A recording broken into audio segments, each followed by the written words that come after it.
यदवाचित मंत्रानुवाद दृढ़ प्रतिदेह है। सूत्र है 16वां। यदवाचित मंत्रानुवाद, यदवाचा इत्यादि जो है यह मंत्र का अनुवाद है। क्यों किया जा रहा है पूर्वोक्त मंत्र का अनुवाद?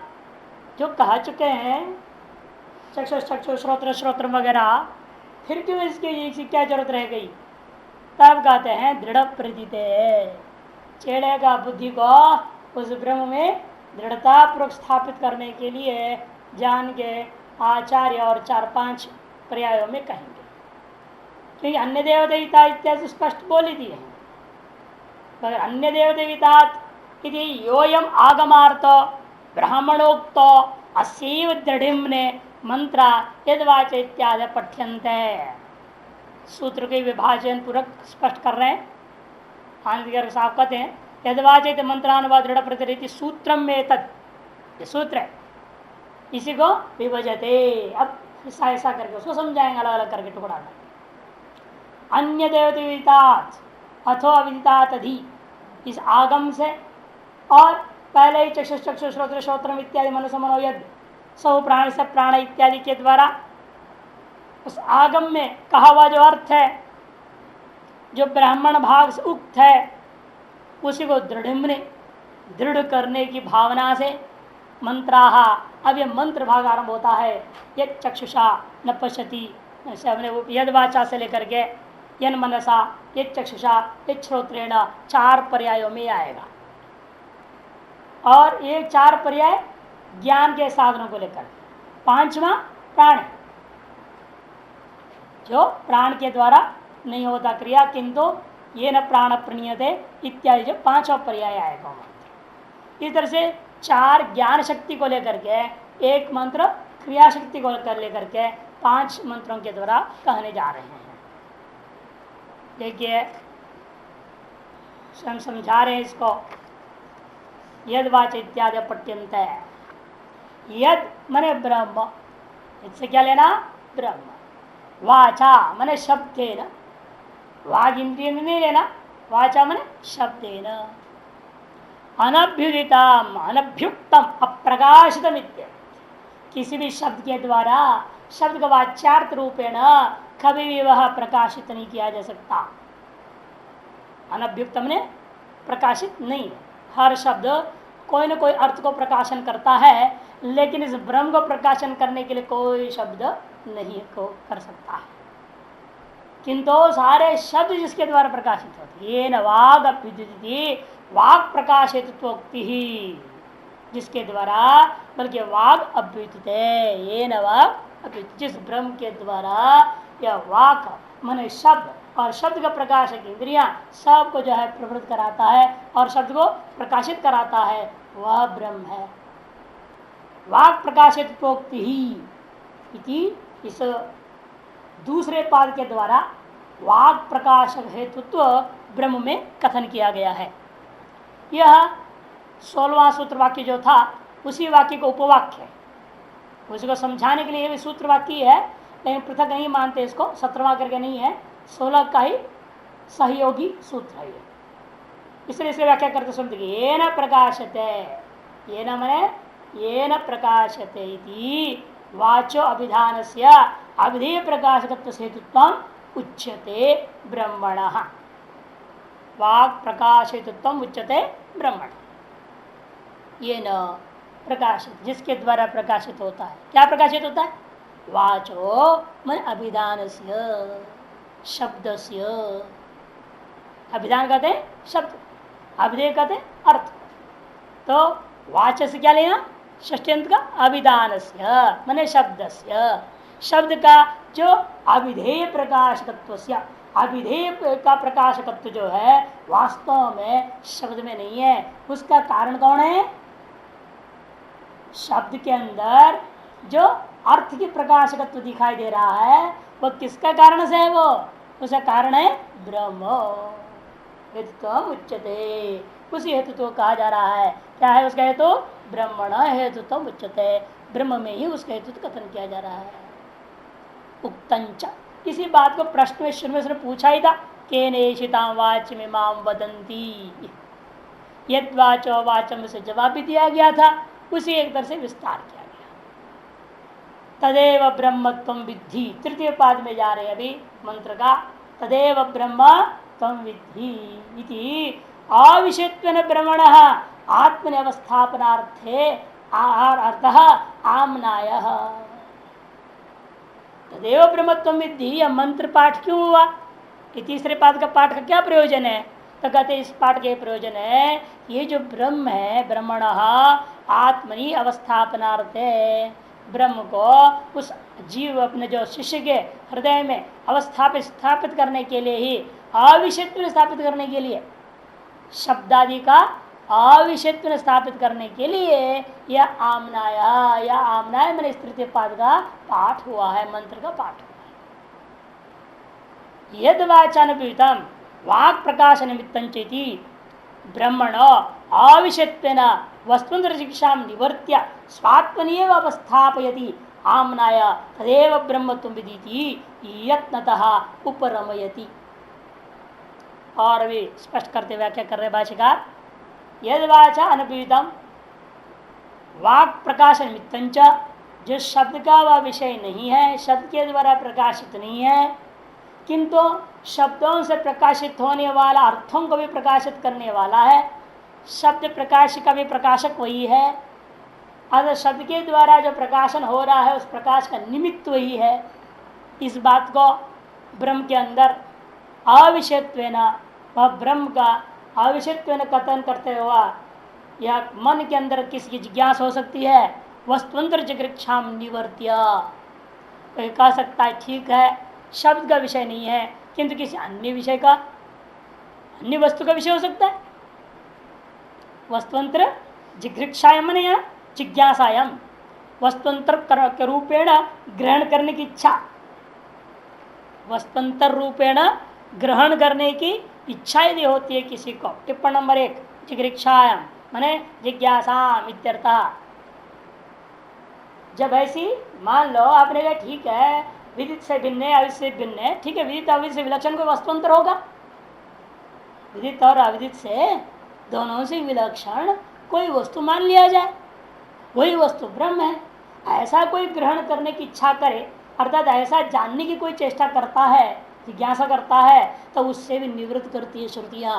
तदेव ब्रह्मत्वं विद्धि न वस्तुअंतरम, उसी को तुम ब्रह्म समझो। ये नहीं समझना कि ऐसे कहा दिया तो आवश्यक कोई विलक्षण वस्तु होगा, ऐसे नहीं ग्रहण करना। वस्तुअंतर रूपेण विदितावित उभय विलक्षण, वाच्य वाचक उभय से विलक्षण। यहाँ पर क्या लेंगे हम? वाच्य और वाचक उभय से विलक्षण है, ऐसा कोई वस्तुअंतर है, ऐसा ग्रहण करने की इच्छा करें तब उसका निवृत्त कर दे। नहीं नहीं नहीं भाई, जो तुम्हारी आत्मा है वही ब्रह्म है। स्वात्मनि एव अवस्थापयति, जो स्वात्मा है उसी में ही स्थापित करता है। श्रुति कहते नहीं, तदेव ब्रह्मत्वं विद्धि, वही जो ब्रह्म है वो कौन है? वो तुम ही हो। तत्त्वम् असि इति विद्धि, तदेव त्वम माने तत्त्वम् असि इति विद्धि, ये कह रहा है। एक तरह से जो छांदोग्य तत्त्वमसि सीधे सीधे शब्द बोला था उसको बीच में एव घुसा दिया। तदेव ब्रह्म त्वं विद्धि, तदेव त्वं ब्रह्म इति विद्धि, वही तुम हो, निश्चित रूपेण ब्रह्म ही हो, ऐसा जानो। इस प्रकार से भाष्यकार ने जोड़ दिया। इस तरह से अपनी आत्मा में स्थापित कर दिया उसको। वो ब्रह्म कोई वस्तुअंतर नहीं है, वह तुम ही हो। तुम्हारी आत्मा में उस ब्रह्म शब्द का प्रयोग हो रहा है, तुम्हारे आत्म विषय में ही ब्रह्म शब्द का प्रयोग करके कहा जा रहा है यहाँ पर वाच्य वाचक से भिन्न है, विदित अविदित से भिन्न है। ऐसे कौन है? वो तू ही है। स्वात्मनि एव अवस्थापयति आम्नाय तदेव ब्रह्म त्वं विद्धि। ऐसा एक तो है उसी को ब्रह्म करके तुम जानो, ये भी व्याख्या होती है ना। पहले अर्थ क्या? उसी को ब्रह्म करके तुम जानो। एक तो ऐसे सीधे सीधे वाक्यार्थ हुआ। अब भाष्यकार क्या वो अर्थ नहीं निकाल रहे जान का करके, इसका तत्वमसि की ओर ले गए। कहते वो आत्मा में अवस्थापित करके क्या कहना चाहते?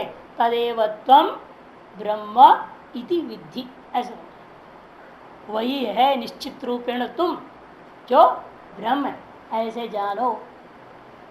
इस प्रकार से भाष्यकार उसको स्वात्मनीय व तत्व को अवस्थापित करने के लिए ये मंत्र भाग आया हुआ है। इस तरह से घटा रहे हैं। पदभाष्य से थोड़े यहाँ जान करके भाष्यकार वाक्य भाषा में विलक्षणता को लाए। फिर नेदम यदि उपासते क्यों कहा? नेदमिति उपास्य प्रतिषेधाच्छा यत्नतः उपरमयति। यहाँ पर एक बहुत बड़ी मुख्य शब्दावली भाषिका है, यत्नतः उपरमयति। बड़ा विशेष यत्नपुर के उपराम दे रहे हैं, उपसंहार कर रहे हैं। यत्नपुर को उपसंहार का मतलब क्या है, इसको समझना है। थोड़ा 5 नंबर टिप्पण में जाना पड़ेगा। उपसंहारार्थ आंध्र के इतना ही कह दिया, विद्युत्यादि आमनाया आत्मनिव बुद्धि अवस्थापनार्थ उपसंहारार्थ। ऐसे उपरमार्थ का अर्थ क्या कर दिया, अंतगिरी में उपसंहारार्थ कह दिया। अरे क्या है ये, और स्पष्ट करते हैं इसलिए 5 नंबर टिप्पणकार आत्मानात्म कारतया तयो बुद्धे स्वाभाविकत्वेना। क्योंकि बुद्धि की वृत्तियां आत्माकारता को भी प्राप्त होती है और अनात्माकारता को भी प्राप्त होती है। कभी तो ये बुद्धि कहती है मैं ये शरीर हूँ, मैं ये पुत्र हूँ, पुत्र मर गया मैं मर गया, ऐसा व्यवहार कर देता है। और कभी तो शुद्ध अपने आप को आत्मा की दृष्टिकोण कहता है मेरी बुद्धि है ये, मैं बुद्धि नहीं हूँ, मेरी बुद्धि खराब है, मेरा मन खराब है, उसे बुद्धि खराब उसको। अच्छा अपने आप को बुद्धि मन से भिन्न मान रहा है। तो कभी तो बुद्धि कभी कभी आत्मा का वृत्ति भी बना लेती है, कभी अनात्मा का वृत्ति बना लेती है। अधिकतर अनात्मा का वृत्ति बनाती है, कभी कभी आत्मा का वृत्ति कर देती है, तो दोनों आकर वृत्ति कर रही ना। इसलिए टिप्पणकार कहते हैं आत्मनात्मा करतयो बुद्धे है स्वाभाविकत्वेन त्वं ब्रह्म इत्युक्त्या आत्मस्त्री भावे सती। तुम ब्रह्म कह करके कहते भाई है वो तुमको साधक को शिष्य को कह रहे हैं तुम्हारा कर्तव्य क्या है, तुम्हारे बुद्धि को आत्माकार में स्थिर करना चाहिए, अनात्माकार को त्याग दो, उसकी उपेक्षा करो। मिथ्या दृष्टिया दृश्यत्व दृष्टिया अनेक हेतुओं से उसकी धीरे धीरे उपेक्षा करके त्याग देनी चाहिए और बुद्धि को कोशिश करना अधिक से अधिक समय आत्माकार वृत्ति ही बना रहे। यह बात के लिए कहा जा रहा है तुम ब्रह्म इति विद्धि, तुम वो आत्मा ही है, इसे तुमको आत्माकार वृत्ति ही करनी चाहिए, अनात्माकार वृत्ति नहीं करनी चाहिए। आत्मनिस्थिति भावे सती न इतर बोधा इतना कर्तव्य। तब क्या होगा, इतर कौन है, अनात्म बोध के लिए यत्न करने की जरूरत नहीं पड़ जाती है। इत्यर्थकेन विद्धित्यनेन यदि अनात्मभ्यो बुद्धि उपसंहरणम, है ना, अनात्माओं से बुद्धि का उपसंहरण कर लिया करके तदेव आत्मनिवस्थापनम, उसी ब्रह्म तत्व को आत्मा में स्थापन करने में ही पर्यवसिति, यह मंत्र का पर्यवसान है, निश्चित अर्थ है। इति अभिप्राय व्याचष्टे उपसंहारार्थ थी। इसी अभिप्राय से आनंद के अर्थ ने कहा उपसंहारार्थ। उपसंहारार्थ मैंने प्रकरण का उपसंहार, ऐसा अर्थ नहीं लेना। मैं जानबूझ के इसलिए टिप्पणी में बता रहा हूँ आप लोगों को, कहीं आनंदगिरी पढ़ लिया उपसंहार का जो प्रकरण उपसंहार हो गया, ऐसा अर्थ कर दोगे। नहीं नहीं, बुद्धि को अनात्माओं से उपसंहरण करना और आत्मा में स्थिर करना, ये इसका यहाँ अर्थ लेना है। उपसंहार कर उल्टा प्रसिद्धि तो यही है ना, उपसंहार में प्रकरण समाप्त हो गया, अर्थ लेते हैं। नहीं, वो अर्थ क्या नहीं है। ने बुद्धि को अनात्मा से उपसंहार करके आत्मा में ही स्थिर करो, ये यहाँ पड़ता है।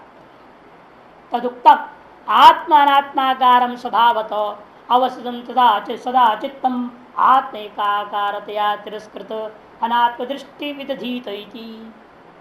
कहीं का शायद मेरे ख्याल से श्लोक वार्तिक है, आत्मनात्माकारम स्वभावतो अवस्थितम सदा चित्तम। सदा ये जो चित्त कैसा है, सदा ही कैसे रहती है, वह आत्म और अनात्माकार से स्वभाव से रहने की आदत पड़ी हुई है उसको। कभी आत्माकार कभी अनात्माकार के रूप में स्थित होने की आदत पड़ा हुआ है। लेकिन करना क्या चाहिए, आत्मिकाकारतया, आत्मिकाकारते स्थित होनी चाहिए। इसका मतलब तिरस्कृत अनात्म दृष्टि, तिरस्कृत अनात्म दृष्टि है, अनात्म दृष्टि को तिरस्कार करके आत्माकार रूप में स्थित होना चाहिए।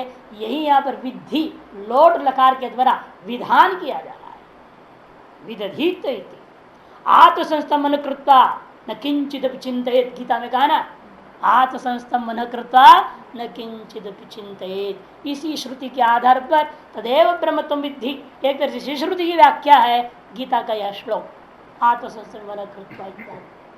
कई जगह पर टिप्पण ने तो बड़ा कमाल किया हुआ है, बहुत गजब खोलते हैं बातों में।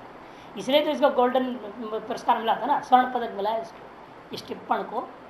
हाँ, इस टिप्पणों को जब राष्ट्रीय स्तर पर चिंतन हुआ, बड़े बड़े विद्वानों के पास सब गया ग्रंथ, जो ने पढ़ा, तो इसको सरकार के लिए राष्ट्रीय पुरस्कार के लिए भेज दिया। जो राष्ट्रीय समिति बनी हुई है संस्कृत के विद्वानों को सम्मानित करने के लिए, प्रतिवर्ष राष्ट्रीय पुरस्कार दिया जाता है, तो इस पर उन्होंने, जबकि विष्णुदेवानंद जी तो ब्रह्मलीन हो चुके थे, तदुत्तर काल में मरणोत्तर उपरांत राष्ट्रपति पुरस्कार इसको मिला। और एक बहुत बड़ा सोने का थाड़ में सब लिख करके उनके टिप्पण के बारे में विद्वानों ने बनाया, तो संस्कृत सब लग करके मंडलेश्वर जी गए इसको स्वीकार करने।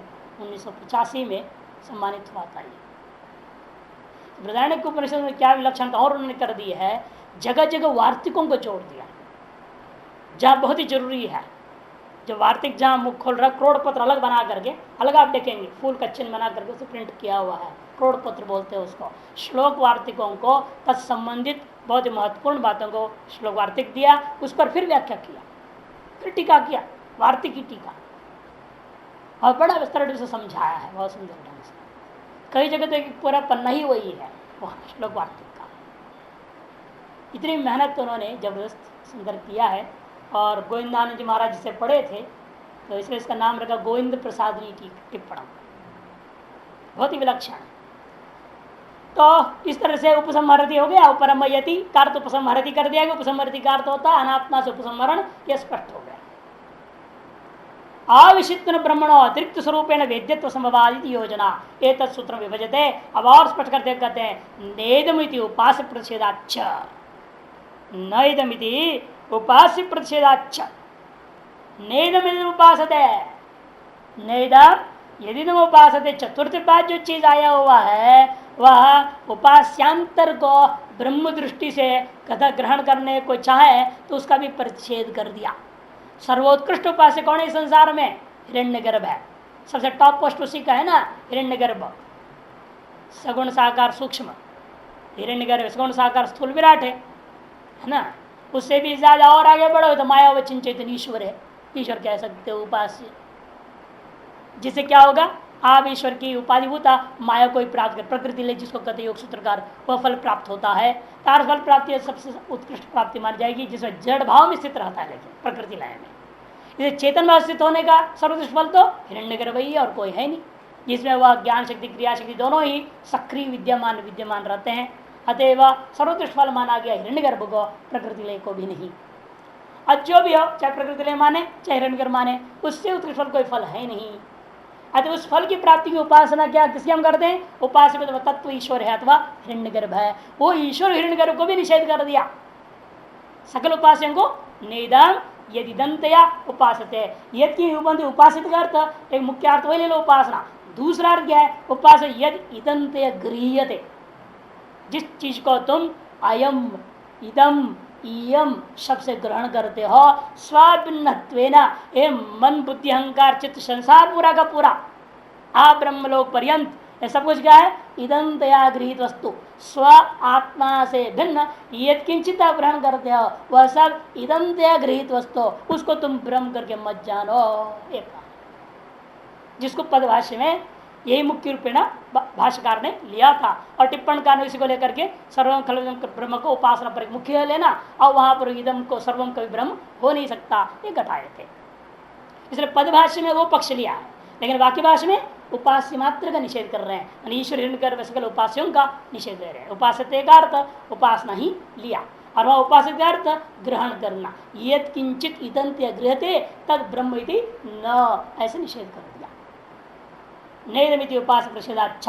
यहाँ पर भी 3 नंबर टिप्पण है, ननु मातावद इतर बोधाय कार्ययत्न ब्रह्म बोधाय तो तद उपासन यत्न अपेक्षितव्य न इत्याह नैदमिति। कोई कह सकता है माता के समान, माता क्या करती है? अरे वहां मत देखो, वो मत देखो, इसको देखो, इसको समझो, ऐसे कर करके इतर से व्यावर्तन करके किसी एक विशेष का बोध कराने के लिए प्रयास करती है।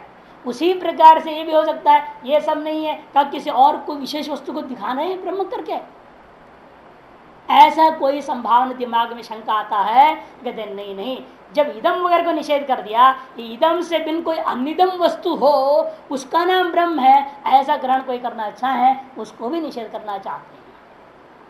इसलिए कहते हैं कोई कहे ऐसे उपासना यत्नो अपेक्षित एवं, ब्रह्म का बोध के लिए भी कोई उपासना की अपेक्षा है, यत्न करना चाहिए, ऐसा यदि कोई कहे न इत्याह, कहते नहीं नहीं, ब्रह्म को जानने के लिए कोई उपासना की जरूरत नहीं है। जरूरत किस लिए है उपासना आदि का? अंतःकरण शुद्ध करने। क्यों? अगले करे देखो, शुद्ध सर्वेंद्र प्रयत्न पर में यह स्वाभाविक चित्तागार सएव ब्रह्मबोध इति भाव, कि शुद्ध अंतःकरण जब सर्व इंद्रियों को अपने विषयों से प्रयत्न का उपरम हो जाता है, तो जो आपका चैतन्य स्वरूपता उस समय अनुभव होता है वही ब्रह्म है। इसलिए उसके लिए कोई पृथक प्रयत्न करने की जरूरत नहीं है, बल्कि सारा प्रयत्न इसीलिए है इंद्रियों के प्रयत्न को खत्म करने के लिए। इंद्रियों का जो इंद्रिय से इंद्रियार्थ है ना, कह रखा है ना, ये जो प्रयत्न चल रहा है उस प्रयत्न को समाप्त करना है। उस प्रयत्न में जो कर्तृत्व और भोक्तृत्व उसको समाप्त करना ही उसको समाप्त करना, कि उसको तो समाप्त कोई कर नहीं सकता। प्रकृति में यान्ति भूतानि निग्रह किं करिष्यति ज्ञानवान भी कह चुके हैं, उसको तो कोई निपटा नहीं सकता है। लेकिन उसमें मिथ्यात्व बुद्धि निश्चय हो जाए, वही अप्रयत्न रूपता को प्राप्त करना है। उसे कर्तृत्व भोक्तृत्व के संबंध के कारण से हमारे अंदर क्या है, इंद्रियां प्रवृत्त हो रहे, ऐसा भान होता है। जब कर्तृत्व भोक्तृत्व खत्म कर दो तो सारा वो व्यवहार होते भी रहे, क्या फर्क पड़ता है। जैसे सिनेमा का एक्टर मर्डर कर रहा है, मर्डर करता कि नहीं जबरदस्त, ऐसे एक्टिंग कर दिखाते हैं जबरदस्त, देखने से लगता है क्या कमाल है, नहीं वास्तव मर्डर कर दिया ऐसा लगता है। लेकिन वहां न करते थे न भोगते थे, उसको जेल नहीं भेजा जाता है, हाँ, बल्कि उसको माला पहना कर स्वागत करते हैं, बड़ी एक्टिंग की, बढ़िया मर्डर की एक्टिंग किया तुमने यार, है बताओ, उसको सम्मान करते। स्त्री का जो उसमें हुआ ना आपका, द्रौपदी का चीरहरण किया दुशासन ने, वो एक्टिंग किया, उसको पुरस्कार मिल गया। देखो चीरहरण करने का क्या है कमाल, कारण क्या है, वास्तव में चीरहरण नहीं किया उसने, उस चीरहरण में उसके अपने साक्षात करते भक्तृत्व नहीं था, उसे मालूम था मैं एक्टिंग कर रहा हूं। इधर सारे जीवन की एक्टिंग जैसा हो जाए, सारा क्रियाकलाप, सारा व्यवहार, जो उठना बैठना खाना पीना घूमना फिरना सब जैसे सिनेमा में देखते हो वैसे जीवन में हो जाए। जीवन को उस दृष्टि से देखना माने कर्तव्य भक्तृत्व वास्तविक को त्याग देना, वास्तविक कर्तव्य भक्तृत्व को खत्म करके आरोपित झूठी कर्तव्य भक्तृत्व को लेकर व्यवहार करता है। वह संज्ञा भी झूठी होती है वहां सिनेमा में, वह संज्ञा झूठी है, विवाह झूठी है, वहां बच्चा कच्चा सब झूठा है, A to Z झूठा है। और फिर भी आप उसको सत्य जैसे देखते हैं, उससे भी कोई तथ्य निकालते हैं, उसे कोई शिक्षा प्राप्त करने की चेष्टा करता है आदमी। वैसे संसार का भी हाल है। इसलिए कहते हैं यहाँ पर जो है सर्वेंद्रिय प्रयत्नों प्रमेय स्वाभाविक चित्ताकार सएव ब्रह्म बोधयति भाव। इस प्रकार से चौथे मंत्र का विचार पूरा हो गया। अब इकट्ठे 5 से 8 तक सारे को इकट्ठे लेंगे भाष्यकार, कोई अलग अलग कुछ कहने की जरूरत है नहीं।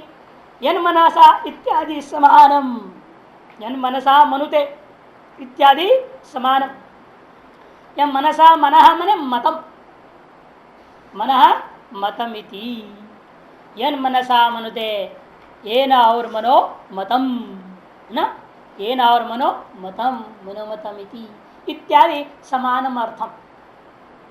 ये न ब्रह्मणा मनोपि विषयीकृतम नित्य विज्ञान स्वरूपेण इत्येता, जिस ब्रह्म के द्वारा मन को भी विषय कर लिया गया है, इसलिए मन अब ब्रह्म को विषय नहीं कर सकता, मन ब्रह्म को विषय नहीं कर सकता, क्योंकि ब्रह्म ने मन को भी विषय कर लिया, मन को भी प्रकाशित कर दिया। जब मन भी विषय हो गया जिसका, वह किसका विषय हो सकता है, वह किसी का विषय नहीं हो सकता। जैसे किसी को धनादि स्वाधीन कर लिया, वह आपका मालिक नहीं हो सकता है, लेकिन आपके आदेश पालन करता हमेशा तैयार खड़ा रहता है। नहीं, आपने किसी ने मांगा पैसा, दे दिया उसको 10-20 हज़ार रुपये जो मांगा उसको, उसके बाद इधर आओ बोलेगा तो भी आ जाएगा, इधर आइए बोलने की जरूरत नहीं। अब डांट के भी बोलोगे तो दौड़े दौड़े हाँ साहब बोलिए क्या बात है, जो आदेश है ना। क्यों? पैसे से खरीद रखा है, आपने उसको वश कर अपना विषय बना लिया। जब आपका भोग का विषय वो बन गया है, वो आपके अधीन हो गया, अब आप उसका भोग का विषय नहीं हो सकते। इसी प्रकार यहाँ पर जैसे लोक व्यवहार में होता है, वैसे ब्रह्म ने मन को विषय कर लिया, अतः मन ब्रह्म को विषय नहीं कर सकता। ये न ब्रह्मणा मनो भी विषय कृतम नित्य विज्ञा। कैसे कर रहा है मन को विषय, कैसे बना लिया उसने? है ब्रह्म ने कौन सा इंद्रिया साधन से मन को देख लिया? तो कोई साधन वाधन की जरूरत नहीं ब्रह्म को किसी चीज को देखने के लिए। पश्यते चक्षुः शनोत्य कर्ण, है ना। इसे कहते हैं कोई कर्ण से नहीं देखा, मन को विषय बनाने के लिए ब्रह्म ने किसी साधन को इस्तेमाल नहीं किया, किंतु कैसे कर लिया? नित्य विज्ञान स्वरूपेण। अब नित्य विज्ञान प्रकाश स्वरूप के द्वारा उस मन को उसने प्रकाशित कर। सर्वकरणानाम अविषय कहने का तात्पर्य क्या है? यहाँ सर्वकरणानाम अविषय, सकल ज्ञानेन्द्रियों का, चाहे बहिर्ज्ञानेन्द्रिय चाहे अंतर्ज्ञानेन्द्रिय हो, सकल ज्ञानेन्द्रियों का अविषय। कर्मेंद्रिय के अंत में लेंगे प्राण को अलग करके, हैं। तानि च सव्यापाराणि सविषयानि नित्य विज्ञान स्वरूप अवभासतया येन अवभास्यन्ते इति श्लोकार्थः। तानि च सव्यापाराणि, ये सारे इंद्रियां अपने अपने व्यापार और अपने अपने विषय सहित नित्य विज्ञान स्वरूप के द्वारा अवभासतया प्रकाशित हो जाने के कारण से ये न अवभाष्यन्ते, जिस ब्रह्म के द्वारा अवभाषित होते हैं उस ब्रह्म को वे कोई भी इंद्रियां विषय नहीं कर सकती हैं। यही इन समस्त श्लोकों का तात्पर्य है। कहते कैसे पता चला भाई? इस विषय में समर्थक स्मृति भी दे रहे हैं। यदि श्रुति में कोई प्रमाण नहीं है, स्मृति दे रहे हैं, यहाँ पर प्रमाण नहीं समझना है, इसलिए इसको समर्थन में। ऐसी भाषा कहाँ प्रयोग हुआ है? सबका प्रकाशन या आत्मा करता है करके गीता में कहा गया है। 13वां अध्याय 33वां श्लोक, क्षेत्रं क्षेत्री तथा कृष्णम प्रकाशयति भारत। हे भारत, ये जो क्षेत्री है, क्षेत्री है, वो क्षेत्री नाम की कोई टाइटल वाला आदमी को नहीं पकड़ना।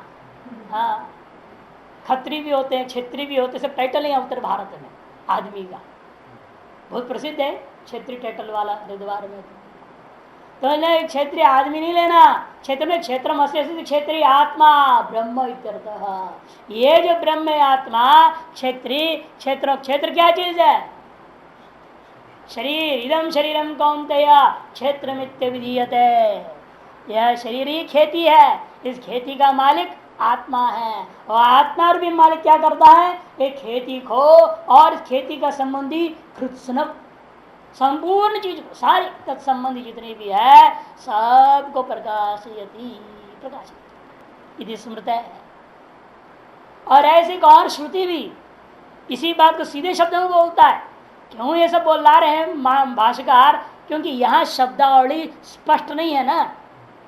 यह श्रोत्र न श्रोति न श्रोत्रमिदं श्रुतम तदेव ब्रह्मत्वं विद्धि नेदमिदं उपासते। काक्वा निर्देश हो रहा है सर्वावभासकत्व। अब वहां शब्दावली स्पष्ट आ रहा है, कृत्स्नम क्षेत्रम च प्रकाशयति, स्पष्ट शब्दावली है। मुंडक में देखो, तस्य भास सर्वमिदं विदाति यमेव भान्तम अनुभाति सर्वम, ये सब शब्दावली है, स्पष्ट है वहां शब्दावली। इसे जान करके स्पष्ट शब्दों के जहाँ कथन हुआ, उन श्रुतियों को इस अर्थ का समर्थन में भाष्यकार उदाहरण कर दिए। इति च आथर्वणे मुंडकोपनिषद 2:2-10 2-10। इस प्रकार से ज्ञान शक्ति ही नहीं बल्कि कर्म शक्ति, क्रिया शक्ति के भी समर्थन देने वाला, प्रकाशन देने वाला, क्रिया के सामर्थ्य प्रदान करने वाला, बल प्रदान करने वाला, बल प्राण ने जातो है। येन प्राण गति यत् प्राणेन प्राणिति येन प्राण पणीयते तदेव ब्रह्मत्वं विद्धि नेदमिदं उपासते। यह इस खंड का अंतिम मंत्र के द्वारा क्रिया शक्ति को भी बता दिया। अतिरिक्तम माविदिते प्रायः सकल करणों को कर्ण भाषित होते हैं जिससे उसको ब्रह्म करके तुम जानो। उस अतिरिक्त ज्ञान के लिए यत्न भी नहीं करना है, यत्न का ही उपरम कर देना। यत्न को उपरम करोगे ही तभी जाकर के इंद्रियों के प्रकाशक का हम स्वरूप को अनुभव कर पाएंगे। जब तक इंद्रियों के प्रयत्न के अधीन होकर प्रयत्नवान आप बने रहोगे, तो इंद्रियों के पीछे पीछे भागते रहोगे, तो इंद्रिय का प्रकाशक कौन है पता ही नहीं चलेगा। इंद्रिय का प्रकाशक कौन है पता नहीं चलेगा। तो प्रकाशक तक पहुंचना है तो इंद्रियों के द्वारा ढूंढने का प्रयत्न करना छोड़ना पड़ेगा। इसलिए कहते हैं आंधी यहाँ पर भी दोबारा जिसके आधार पर समझे टिप्पणी विस्तार था वहां पर ऐसा करने को तो अतिरिक्त ज्ञान आया यत्नो न कर्तव्य। सर्वेंद्रिय प्रकाशक उस ब्रह्म को जानने के लिए उस अतिरिक्त कोई प्रयत्न करना पड़े, अतिरिक्त वस्तु को ज्ञान करने के लिए प्रयत्न करने की कोई जरूरत ही नहीं है। इति यत्नो ब्रह्म एव लक्ष्यते विद्धि इत्यनेन अतिरिक्त मा विद्धि अभिप्राय। स्वभिन्नत्वेन किसी चीज को जानने की कोई प्रयास ही नहीं करना। ब्रह्म क्या है ये जानने के लिए स्वभिन्न में ढूंढते फिरो तो कहीं नहीं मिलने वाला। स्वयं एकाग्र हो जाओ, स्वयं में समाहित हो जाओ तो हो सकता है यह अनुभूति, नहीं तो नहीं हो सकता। कश्चित धीरा आवृत चक्षु अमृतत्व इच्छन कठोपनिषद में जो कहा है आवृत चक्षु होने के लिए यहां संकेत कर दिया। इस प्रकार से प्रथम खंड का वाक्य भाष्य पूरा हो जाता है। नीचे टिप्पणकार इतना ही कार्य देखो अतिरिक्तम वा विधि अभिप्राय मनसा इत्यादि ना कि सर्वकर्ण अविषयत्व ख्यापनाद ब्रह्म विधि वक्तुम अशक्यत्वाद अतिरिक्तम मा विधि लक्षणा। ब्रह्म को जानो ऐसा तो कह नहीं सकते, तो जानने लायक चीज ही नहीं है, कैसे जानूंगा, किससे जानूंगा, प्रश्न उठेगा। इसलिए अतिरिक्त को ब्रह्म करके मत जान, ये लक्षणा करनी पड़ती है। मा विधि ऐसा करना पड़ेगा। ब्रह्म विधि मने अतिरिक्तम मा विधि ऐसा लक्षणा करनी पड़ती है, ये इसका तात्पर्य है। जैसे आपके ब्रह्म सूत्र में किया गया है। ब्रह्म सूत्र में क्या कहा, एक सूत्र बनाया वीतराग जन्म दर्शनात्। एक वीतराग जन्म दर्शनात्। वीतरागियों का जन्म नहीं होता, जिनके राग नष्ट हो चुके हैं सांसारिक पदार्थों के प्रति उनका जन्म देखने को नहीं मिलता, ऐसा सूत्र है। अब उसका अर्थ क्या करते हैं आप, सराग जन्म दर्शनात् है ना, सराग जन्म दर्शनात् अर्थ कर दिया। जो राग सहित है उनका जन्म होता हुआ देखने को मिलता है संसार में, ऐसा अर्थ कर दिया। बताओ ठीक विपरीत कर दिया ना अर्थ को, तद अभाव पूर्व कथन कर दिया। उसी प्रकार यहाँ पर भी तदेव ब्रह्म तम विधि करके तात्पर्य क्या है, तद अतिरिक्तम ब्रह्म विधि मा विधि, ये अर्थ होगा। तदाच यत्नो परम एव लभ्यते इति भाव ऐसे को आंति करने का यत्नो न कर्तव्य नेत्र परम लभते। अब द्वितीय खंड आरंभ होता है वाक्य भाष्य यदि मन्य से सुवेदेति प्रतीक है। इसी खंड की व्याख्या आरंभ करने के लिए भाष्यकार एक सूत्र वाक्य प्रयोग कर रहे हैं। 17वां सूत्र है शिष्य बुद्धि विचालना गृहित स्थित स्थिरता यही। शिष्य बुद्धि विचालना गृहित स्थिरता यही। यहां पर साफ कर रहे हैं अंधिकार स्थूरा निखंड न्याय न, है ना, खूंटी गाड़ना इस न्याय के आधार पर यहां पर गड़े हुए को फिर हिलाना कि ठीक से गाड़ा कि नहीं गाड़ा गया, ये तो उसको कहते हैं सुना निगड़न न्याय। इसलिए इसको ग्रहण किया है, पहले तो सामान्य रूप कथन कर दिया, उसको और बढ़िया ढंग से कथन बुद्धि में स्थापित कर दिया।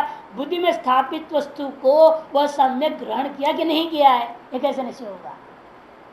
उस गृहित का स्थिरता लाने के लिए परीक्षा ली जाती है, देखी जाए ये कितना पक्का है बाचेड़ा कि कहीं कोई और कच्चा रह गया मामला, कुछ है नहीं। जैसे कुश्ती में क्या होता है, गुरु क्या करता है, कुश्ती का गुरु अन्य चरणों से दंगल कराता है पहले। ऐसा ना हो कि हम सोचेंगे सब कुछ दांव पे सीख लिया इसने और सीधा मैदान में उतार देंगे कहीं और हार जाएंगे तो क्या कहेंगे, हम गुरु का छेड़ा हार गया, हमारी बदनामी हो जाएगी। इसलिए गुरु क्या करता है, वो वहां नहीं भेजता है सीधा दंगल मैदान में, पहले अपनी अन्य चेड़ों के साथ लड़ाता है। लड़ा के देख लिया सब चेड़ों को परास्त कर दिया, फिर अपने भी उसको परास्त करने की कोशिश करते, चल हमसे भी लड़ते एक बार देखते हैं। परास्त एक दो तो अपने पास रखता है ना, वो सारा उसको पूरा छूट देता है पहले परास्त करने के लिए। जब देखता है गुरु मेरे को परास्त कर ही जा रहा है, तब वो अंतिम दाव इस्तेमाल उसको दबा देता है। तब कहते चला गुड बॉय तुम पास हो गया। तुमने जितने दाव सिखाया तुम सारे इस्तेमाल करके मेरे को परास्त करने की कोशिश की, एक दाव जो मैं तेरे को नहीं सीखा तो उससे मैंने तुमको दबाया, इसका मतलब तुम संसार को जीत सकता है। तब उसको छोड़ता है कंपटीशन में। इसी और चेड़े को घर जाने से पहले, चाहे सन्यास में जाने से पहले देखना पड़ेगा ये जो ब्रह्म ज्ञान हमने दिया ठीक खोपड़ी में ठिकाए कि नहीं ठिकाए, नहीं तो जाएगा वहां पर उल्टा ब्रह्म ज्ञान का प्रवचन देते देते कम पैसे कमाने लग जाएगा, जिंदगी बर्बाद कर लेगा तो क्या होगा, गड़बड़ हो जाएगा ना। वह ना हो, इसे गृहित की स्थिरता के लिए परीक्षा लेता है, विचारना करता है शिष्य की बुद्धि को गुरु ने आचार्य व्याख्या करते देखे सूत्र का पूर्वार्ध को। पहले शिष्य बुद्धि विचारना की व्याख्या। विदिता विदाभ्याम निवर्त्य बुद्धि शिष्य से स्वात्मने अवस्थाप्य तदेव ब्रह्मत्वमिति स्वराज्य अभिशिच्य उपास्य प्रतिषेधेन अथ अस्य बुद्धिं विचालयति। यदि मन्ये स्वेद अहं ब्रह्मेति त्वं तथा अल्पमेव ब्रह्मण रूपम वे तत्त्वमिति इत्यादि। गुरु ने क्या किया है अभी तक वो सारी बात संक्षेप में कह रहे हैं। विदित अविदाभ्याम निवर्त्य, कार्य और कारण भावात्मक संसार से हटा दिया उसके बुद्धि को। कार्य कारणात्मक जगत को ब्रह्म करके कहीं भी तुम बुद्धि में नहीं रखना, कार्य कारणात्मक जगत से अलग कर दिया पहले बुद्धि को। फिर उस शिष्य को स्वात्म ने अवस्थाप्य, शिष्य को अपनी आत्मा में स्थापित कर दिया और कहा वो जो तुम्हारी आत्मा है जो कार्य कारण जगत से भिन्न है वही ब्रह्म है करके कह दिया। स्वात्म अवस्थाप्य तदेव ब्रह्म त्वं विद्धि, तदेव ब्रह्म त्वं इति विद्धि। इस प्रकार से स्वराज्य अभिषिच्य उसको स्वस्वरूप में अभिषिक्त कर दिया। पूर्ण स्वातंत्रता रूपा। स्वराज्य का तात्पर्य क्या होता है तो साफ कहते स्वराज्य का तात्पर्य 1 नंबर टिप्पण निरंकुश स्वातंत्र यावत। क्योंकि जब तक आप किसी उपाधि से उपहित है उस उपाधि से आप परिच्छिन्न हो जाएंगे। जब परिच्छेद है तो परिच्छेदाधीन होने के नाते स्वतंत्रता आपकी संकुचित हो जाती है। और परिच्छेद रहित हो गए तो पूर्ण स्वतंत्रता है। इसलिए अंग्रेजी में परिच्छेद को क्या कहते हैं, लिमिटिंग एडजेंट है ना। परिच्छेद को कहते हैं limiting adjunct. You are non limited, आप तो अनलिमिटेड थे, नॉन लिमिटेड थे, अब लिमिट में आ गए, अर्थात पूर्ण स्वतंत्रता हो रहा, स्वतंत्र हो गए। ये क्या कर दिया गुरु ने, उसको सारे उपाधियों से परे उठा करके कहाँ ले गया, कहते हैं उसके स्वराज्य में अभिषेक कर दिया। इसे ग्रंथ लिख दिया स्वराज्य सिद्धि। मोक्ष प्राप्ति का दूसरा नाम स्वराज्य सिद्धि, जिसको कैवल्य सिद्धि कहते हैं, उसी का दूसरा नाम स्वराज्य सिद्धि। उस स्वराज्य में अभिषिक्त कर दिया, मैंने अपने राज्य में उसको राजा बना दिया, ऐसा अर्थ नहीं करने का है।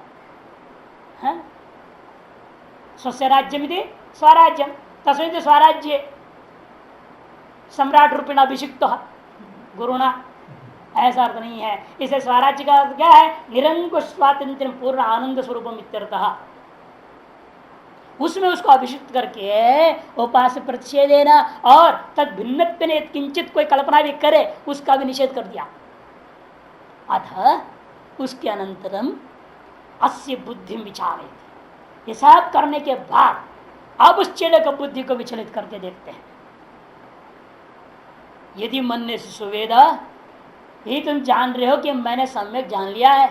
सम्यक जानने का मतलब हम ब्रह्म यदि मैं ब्रह्म हूं ऐसे यदि तुम जाना है यदि तम ततो अल्पमेव ब्रह्मण रूपम वेत्त, फिर तो इससे निश्चय होता है कि तुमने उस ब्रह्म का असली स्वरूप को जाना ही नहीं, केवल आध्यात्मिक उपाधि से विशिष्ट को जाना। हम एक उपाधि यस्मिन् एतस्मिन् उपाधौ यद आत्मा अस्ति तद ब्रह्म। कि शिष्य को गुरु बोल रहे तुम ब्रह्म हो, तुम करके क्या, शिष्य ने क्या समझा, वो गुरु है उससे भिन्न मैं हूं, इस उपाधियों में रहने वाला जो मैं वो मैं ब्रह्म। बस मान एक उपाधि में रहने वाला आत्मा को ब्रह्म पकड़ लिया है तुमने, तो फिर गलत समझा है, तुमने ब्रह्म समझा ही नहीं।